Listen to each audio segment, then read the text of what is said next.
Bonjour les amis, j'espère que vous allez bien. Je suis heureux encore une fois de me retrouver avec vous pour continuer ces pensées du jour.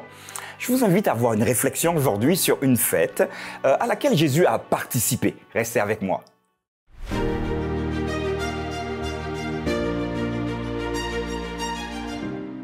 La pensée du jour se trouve aujourd'hui dans Luc chapitre 10 à partir du verset 41.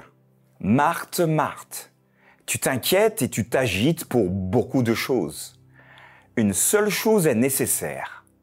Marie a choisi la bonne part qui ne lui sera point ôtée. Voilà, je vous disais il y a quelques instants que, oui, nous sommes en plein dedans. Vous avez peut-être encore le sapin, vous avez échangé les cadeaux. Et puis, probablement à la cuisine, il y a encore de très bons plats que vous avez confectionnés ou, pour les autres, commandés. Je vous invite à avoir une réflexion un peu différente sur les fêtes. Jésus est donc reçu chez quelques amis et principalement ici, le texte nous invite à avoir une réflexion sur deux femmes. La première s'appelle Marthe, la seconde Marie, deux sœurs. Mais il y a une différence entre les deux. Bien sûr, j'imagine que Marthe, qui est fine dans la préparation, dans la réception de son ami Jésus, va donc tout faire, donc nettoyer, balayer, astiquer, clin d'œil ici, pour que la maison soit prête à recevoir Jésus. En plus, elle se met au fourneau, mais par contre, sa sœur, contrairement à elle, elle est plutôt tranquille. Une fois Jésus sur les lieux, elle va se contenter de s'asseoir aux pieds de Jésus. Alors, je peux imaginer la scène, Marthe qui est en train de faire son plat et qui regarde de travers sa sœur assise, peut-être pour lui dire, écoute, bouge-toi un peu, viens m'aider.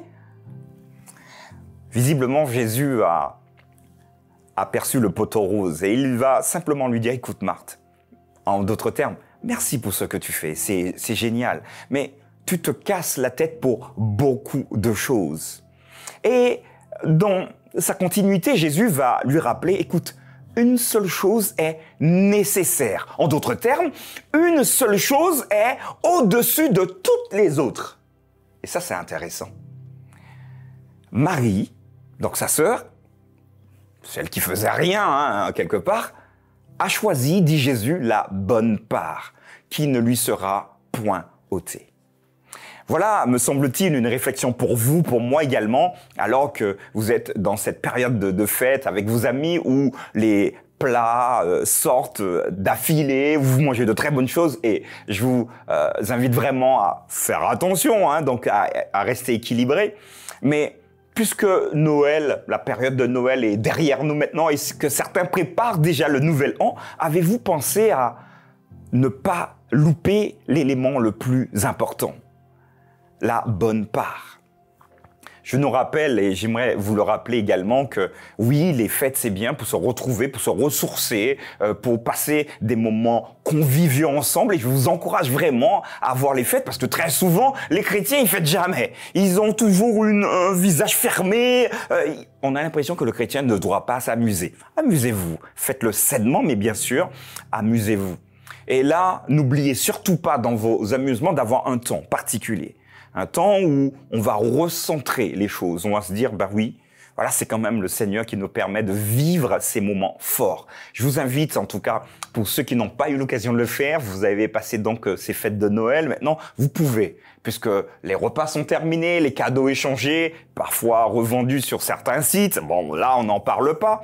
Mais vous avez la possibilité de vous poser et de vous dire, oui, on vient de fêter une période de Noël, mais est-ce qu'on a la bonne part, ce qui ne nous sera jamais ôté, ce Jésus qui est venu pour toi, pour moi, pour nous annoncer le salut, pour nous sortir de ce pétrin dans lequel nous sommes. Je crois que la réflexion vaut la peine d'être faite avec votre famille ou peut-être tout seul dans votre coin, parce que c'est important.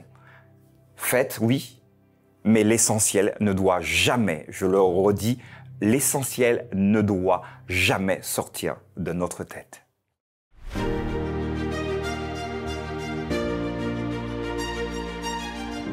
Voilà les amis, nous arrivons donc à la fin de cette pensée du jour. Alors vous vous retrouvez plus dans Marthe ou dans Marie? Alors la réponse, ouais, mais je suis entre les deux, elle fonctionne pas, vous comprenez bien. N'hésitez pas à me dire dans les commentaires ce que vous en pensez, et surtout, vraiment, c'est mon encouragement pour vous. Amusez-vous, faites-le sainement, mais n'oubliez pas l'essentiel, en tout cas pour les fêtes de Noël, que Jésus est venu, et d'ailleurs son nom, Emmanuel, celui qui vient sauver l'humanité. Je vous donne rendez-vous à demain pour une nouvelle pensée du jour.